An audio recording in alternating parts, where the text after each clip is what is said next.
یہ بات ہے قرآن کی۔ مکہ والو، یہ کوئی قرآن نہیں ہے، یہ بس چھوٹی سی شاعری ہے، محمد کی شاعری یا پھر جادو ہے۔ یہ بات ہے اس آگ کی جو لگائے گی ایک بیوی اپنے شوہر کے لیے۔ محمد کے درد سے مجھے سکون ملتا ہے۔ غلاموں، یہ کانٹے اس کے گھر کے سامنے بچھا دو۔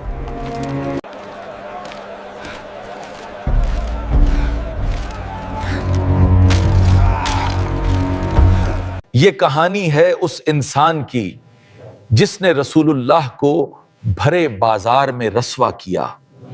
مکہ والو، اس کی بات مت سننا، یہ میرا بھتیجا محمد ہے اور یہ دیوانہ ہے، دیوانہ، یہ مجنون آدمی ہے، مجنون۔ یہ بات ہے سورہ لہب کی۔ بسم اللہ الرحمن الرحیم تبت یدا ابی لہب وتب۔ اکثر مسلم فیملی میں بچوں کو قرآن کا رٹا لگوا دیا جاتا ہے، مطلب پتہ ہو نہ ہو چاروں قل سورہ لہب یاد ہونی چاہیے۔ شاید اسی وجہ سے آج قرآن ہمارے گھروں میں تو ہے لیکن دلوں میں نہیں۔ کیا ہے سورہ لہب؟ ثنا ابو منال، اللہ نے ابو لہب کا نام لے کر سورہ نازل کی ہے۔ خدا کی پناہ ہے بھائی۔ کون تھی ام جمیل جس کا ذکر اللہ نے قرآن میں کیا؟ ابھی باجی، سنا آپ نے؟ کون سی بات؟ ام جمیل کا ہار اس کے گلے کی رسی بنے گا آخرت میں۔ ہائے میری بربادی! اور ایسا کیا کر دیا ان دونوں میاں بیوی نے کہ اللہ نے قرآن میں ابو لہب کا نام لے کر ان کی مذمت کی ہے۔ اس کا اللہ ہمیں آگ کا عذاب دے گا۔ کہتا ہے میں لکڑیاں اٹھاؤں گی اپنے سر پر۔ اور سب سے اہم بات کہ کیسے یہ سورت ایک زندہ ثبوت ہے قرآن کے معجزہ ہونے کا، جانیں گے اس ویڈیو میں۔ بسم اللہ الرحمن الرحیم تبت یدا ابی لہب وتب ما اغنى عنه ماله وما كسب سيصلى نارا ذات لهب وامرأته حمالة الحطب في جيدها حبل من مسد۔ سورہ لہب مکہ میں اس وقت نازل ہوئی جب ابو لہب نے ظلم کی ساری حدیں پار کر دیں۔ وہ اللہ کے نبی کو پریشان کرتا، ان کو گالیاں دیتا، انہیں بھرے بازار رسکا کرتا۔ میرے بھتیجے نے باپ دادا کا مذہب چھوڑ دیا ہے، کہتا ہے اس ایک خدا کو مانو۔ اس سے گھٹیا بات میں نے آج تک نہیں سنی، تعجب ہے۔ مگر اس سب کی شروعات اس صبح ہوئی جب سورج کی کرنیں مکہ کی زمین کو چوم رہی تھیں۔ اونٹ ریتیلے میدانوں میں دوڑ پڑے تھے، کوئی صبح صبح خود کو شیشے میں نہار رہا تھا، کوئی ناشتہ کر رہا تھا تو کوئی ابھی بستر پر انگڑائیاں لے رہا تھا۔ یہاں ہاتھ جلے جا رہے ہیں اور انہیں دن بھر بستر توڑنا ہے، اور کام ہی کیا ہے؟ اے جی، اب سوتے ہی رہو گے کیا؟ لیکن کوئی تھا جو صفا کے پہاڑ پر چڑھ رہا تھا۔ وہ پہاڑ پر کون ہے؟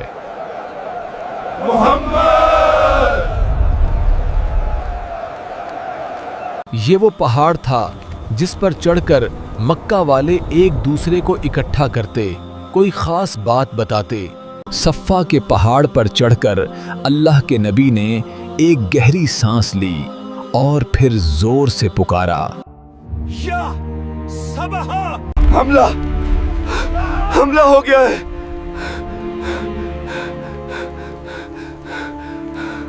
یہ اذان نہیں تھی، نہ ہی کسی سوداگر کی صدا، یہ خطرے کی پکار تھی۔ اس کا مطلب تھا کہ اے لوگو، اٹھو اور میری بات سنو۔ تم پر ایک خطرہ آ پڑا ہے، لگتا ہے کوئی مصیبت آئی ہے۔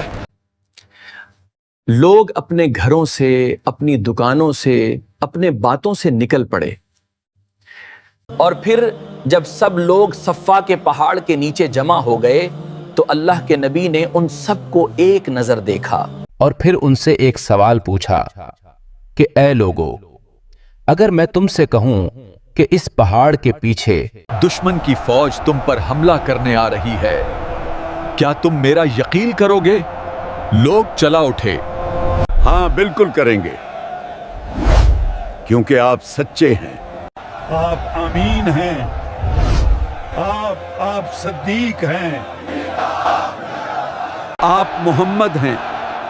ان سب لوگوں کے جواب سن کر اللہ کے نبی ایک لمحے کے لیے رکے اور پھر انہوں نے ان سب سے کہا کہ اے لوگو، میں تمہیں خبردار کرتا ہوں اس آنے والے عذاب سے جو بڑا سخت ہے۔ اور پھر انہوں نے ان سب سے کہا کہ اے لوگو، اور عبادت کرو اس ایک رب کی جو ساری کائنات کا مالک ہے۔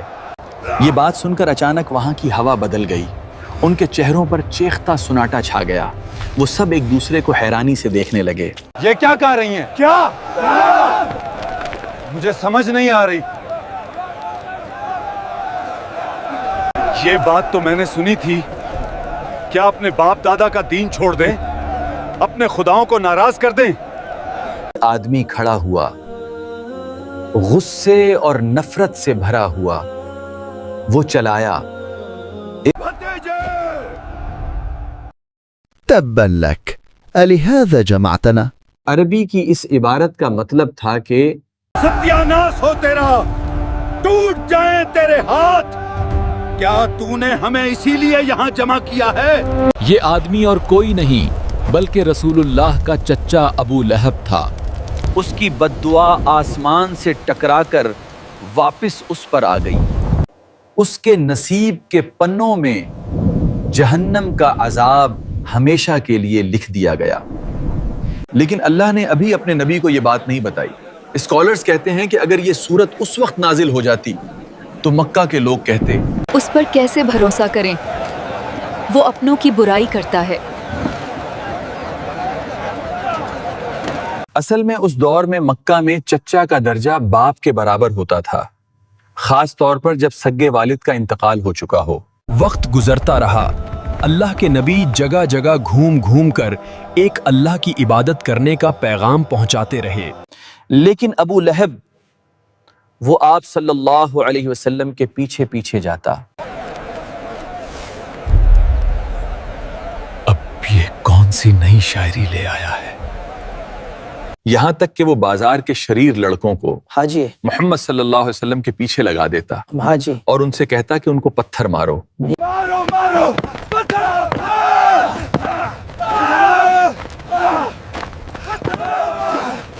لیکن اس کا ظلم یہی نہیں رکا، اس کی بیوی یعنی رسول اللہ کی چچی ام جمیل جو کمال کی خوبصورت عورت تھی، نئے نئے طریقوں سے نبی کو پریشان کرتی۔ آپ سب تو مکہ کے بڑے سردار ہیں، پھر احمد کا بائیکاٹ کیوں نہیں کرتے؟ صحیح کہا، بائیکاٹ کرو اس کا، ہاں بائیکاٹ کرو اس کا، صحیح کہا۔ اور حد تو جب ہو گئی جب اس نے اپنے دونوں بیٹوں کو یہ حکم دیا کہ وہ اپنی بیویوں کو طلاق دیں، کیونکہ ان دونوں کی بیویاں آپ صلی اللہ علیہ وسلم کی بیٹیاں تھیں، ام کلثوم اور رقیہ رضی اللہ تعالی عنہا۔ تمہارا چہرہ بھی مجھ پر حرام ہے اگر تم نے اپنی بیویوں کو طلاق نہیں دیا۔ بابا ہم آج ہی انہیں طلاق دیتے ہیں۔ دن شام میں ڈھل گئے، شامیں راتوں میں ڈھل گئی، لیکن ابو لہب کے ظلم میں کوئی کمی نہ آئی۔ اور جب اس کے ظلم کی انتہا حد سے پار ہو گئی تب اللہ سبحانہ تعالیٰ نے نبوت کے 10ویں سال میں سورہ لہب کو نازل کیا۔ ابو ہادی ہمیں وہ سورت تو سناؤ جو نبی پر نازل ہوئی ہے۔ بسم اللہ الرحمن الرحیم تبت یدا ابی لہب وتب ما اغنى عنه ماله وما كسب سيصلى نارا ذات لهب وامرأته حمالة الحطب في جيدها حبل من مسد۔ شروع اللہ کا نام لے کر جو بڑا مہربان نہایت رحم والا ہے۔ ابو لہب کے ہاتھ ٹوٹ گئے اور وہ خود ہلاک ہو گیا، نہ تو اس کا مال ہی اس کے کچھ کام آیا اور نہ وہ جو اس نے کمایا۔ وہ ضرور بھڑکتی ہوئی آگ میں داخل ہوگا، اور اس کی بیوی بھی جو ایندھن سر پر اٹھائے پھرتی ہے، اس کے گلے میں مونج کی رسی ہوگی۔ آئیے اب اس سورت کو سمجھتے ہیں آسان طریقے سے۔ پہلی آیت ہے تبت یدا ابی لہب وتب۔ پہلی آیت میں اللہ نے کہا کہ ٹوٹ گئے دونوں ہاتھ ابو لہب کے اور برباد ہو گیا وہ۔ اب یہاں پر دو باتیں ہیں جو نوٹ کرنے والی ہیں۔ پہلی بات یہ ہے کہ یہ جو پوری آیت ہے، یہ آیت اصل میں پاسٹ ٹینس میں بات کر رہی ہے، یعنی ایسا نہیں کہ ابو لہب کے ہاتھ ٹوٹیں گے، اصل میں اس کے ہاتھ ٹوٹ چکے۔ جس لمحے اس نے نبی پاک کی شان میں گستاخی کی، اسی لمحے اس کے ہاتھ ٹوٹ گئے۔ تو یہ کام 100% ہو چکا ہے، اس کے ہاتھ ٹوٹ چکے ہیں۔ لیکن ابو لہب پھر بھی باز نہ آیا۔ جب یہ صورت نازل ہوئی تو وہ لوگوں سے وہ کہتا ہے میرے ہاتھ ٹوٹ گئے۔ کہاں ٹوٹے میرے ہاتھ؟ صحیح سلامت تو ہیں۔ جب آپ صلی اللہ علیہ وسلم کی زندگی کو دیکھیں گے تب ہمیں پتہ چلے گا کہ کتنی بری طرح وہ مرا اور کس طرح سے آیات بالکل سچی ثابت ہو گئی۔ اب یہاں پہ نوٹ کرنے والی دوسری بات ہے، بہت امپورٹنٹ بات ہے، اور کہ ہاتھوں کی ہی کیوں بات ہو رہی ہے؟ یہ کیوں کہا جا رہا ہے کہ ہاتھ ٹوٹ گئے؟ یہ کیوں نہیں کہا جا رہا کہ سر ٹوٹ گیا، پیر ٹوٹ گیا؟ کیوں نہیں کہا جا رہا؟ میں کہتا ہوں اس کے لیے نا آپ یہ سین دیکھیے۔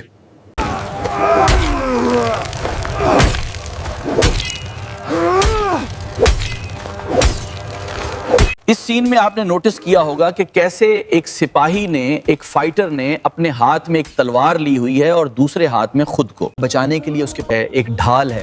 تو اگر کسی انسان کے دونوں ہاتھ ٹوٹ جائیں گے تو کیا ہوگا؟ نہ تو وہ وار کر سکے گا اور نہ ہی اپنا بچاؤ کر سکے گا۔ تو پھر آخر میں آپ برباد ہو جاؤ گے، ختم ہو جاؤ گے، اور اگلا حملہ پھر آپ ہی کے اوپر ہوگا۔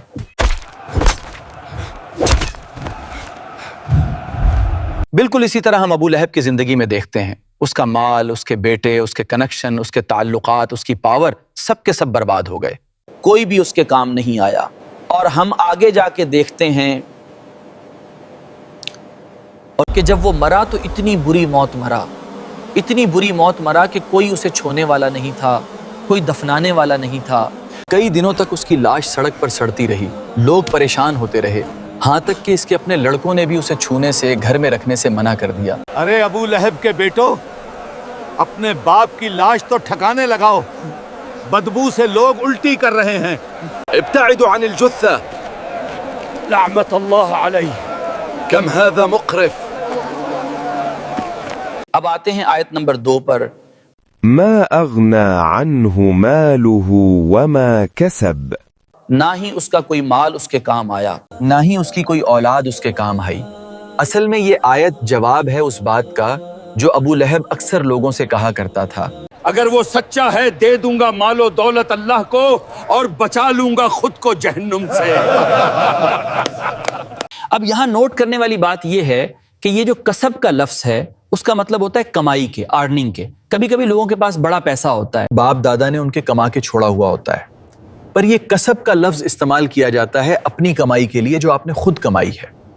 نبی صلی اللہ علیہ وسلم کی ایک حدیث ہے جس میں وہ کہتے ہیں کہ انسان کی سب سے بہتر کمائی اس کی اولاد ہے، اور جس طرح سے ہم دیکھتے ہیں کہ اس کی اولاد اس کے کام نہیں آئی۔ اگلی آیت کی طرف بڑھتے ہیں، آیت نمبر 3۔ سيصلى نارا ذات لهب۔ کہ ابو لہب جہنم کی آگ میں جلایا جائے گا جو بھڑک رہی ہوگی، شعلے والی آگ ہوگی۔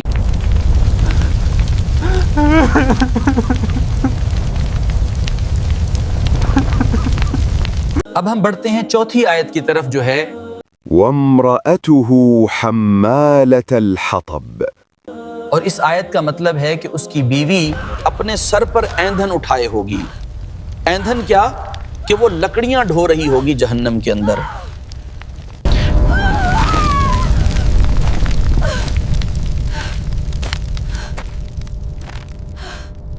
اس کا کام یہ ہوگا کہ جلنا تو ہے ہی ہے اور ساتھ میں آپ کو جانا ہے، اس کو جانا ہے اور جا کر یہ لکڑیاں لے کر آئے گی اور اس آگ کے اندر لکڑیاں ڈالے گی۔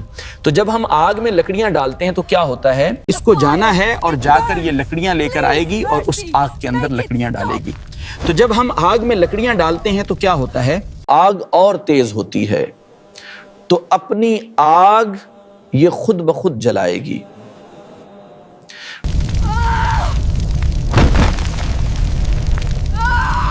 لیکن یہاں مزے کی بات یہ ہے کہ اللہ تعالیٰ یہ بھی کہہ سکتے تھے کہ وہ جہنم میں جلے گی, وہ جہنم کا عذاب زندگی بھر جھیلتی رہے گی. یہی کیوں کہا کہ وہ لکڑیاں لے کر آئے گی؟ دیکھیے یہاں سمجھنے کی بات یہ ہے کہ وہ اپنی زندگی میں کیا کرتی تھی. آپ فکر نہ کریں, اب جو میں کہتی ہوں وہ کرتے جائیں بس. تو وہ اس دنیا میں اپنے شوہر کی نفرت کو فیول کرتی تھی, اس آگ کو بڑھانے میں اس کا ساتھ دیتی تھی. اسی وجہ سے اللہ سبحانہ تعالیٰ نے آخرت میں اس کا عذاب یہ رکھا ہے کہ جا کے لکڑیاں پرے اٹھا کے لے کے آؤ, ڈھو اپنے سر پہ اور اپنی آگ کو خود بھڑکاؤ. آیت نمبر 5 کی طرف بڑھتے ہیں جو ہے في جيدها حبل من مسد. اور اس کے گلے میں مونج کی رسی ہوگی. یہاں پر جیدہا کا جو لفظ ہے, اس لفظ کا استعمال ہوتا ہے خوبصورت گردن کے لیے, ایسی گردن جو زیور سے لدی ہوئی ہو. جمیل جو ایک خوبصورت ہار اپنے گلے میں پہنا کرتی تھی, وہ مکہ والوں سے کہتی تھی, اپنے نوکروں سے کہتی تھی, عام لوگوں سے کہتی تھی, میرے گلے کا یہ ہار میں اس کو دوں گی جو محمد کے خلاف کھڑا ہوگا, میرا ساتھ دے گا. اور اسی وجہ سے یہاں یہ کہا گیا ہے کہ اس کے گلے میں مونج کی رسی ہوگی, بال والی رسی ہوگی, تکلیف دینے والی رسی ہوگی. اس کے اس گلے میں جس میں وہ ہر وقت ہار پہنے رہتی. اس صورت کا بنیادی پیغام یہ ہے کہ اللہ کے نبی کا دشمن اللہ کا دشمن ہے. آج ہماری زندگی میں اس کا اطلاق یوں ہوتا ہے کہ جب ہم میاں بیوی یا دوستوں کی چغلی اور برائی سن کر اسے روکنے کے بجائے مزید ہوا دیتے ہیں, تو ہم بھی اسی برائی میں برابر کے شریک ہوتے ہیں. برائی کا ساتھ دینے والا بھی اسی انجام کا حقدار ہے.